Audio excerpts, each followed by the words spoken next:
اور ماشاءاللہ شاعری بھی ہم پرانے شاعروں کی دیکھتے ہیں، جناب سید ادیب روئی پوری صاحب، قمر انجم صاحب، خالد محمود نقشبندی صاحب، پرانے شاعروں کی ہم شاعری بھی دیکھتے ہیں تو اس میں ایک ہمیں کیفیت اور سرور ملتا ہے، ایک روحانیت ملتی ہے.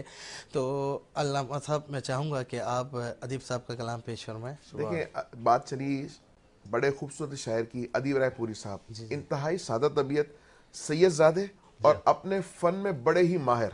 اور آپ کلام ارشاد فرماتے ہیں، چونکہ محبوب سبحانی کا یوم ولادت بھی ہے، میں چاہوں گا تو میں علامہ چاہ صاحب رہا کلام پیش ہوں کریں. کہ وہی کلام جو ہے نا پڑھنے کی سعادت حاصل کر رہا ہوں. سبحان اللہ. کہ رخ سے پردہ اب اپنے ہٹا دو،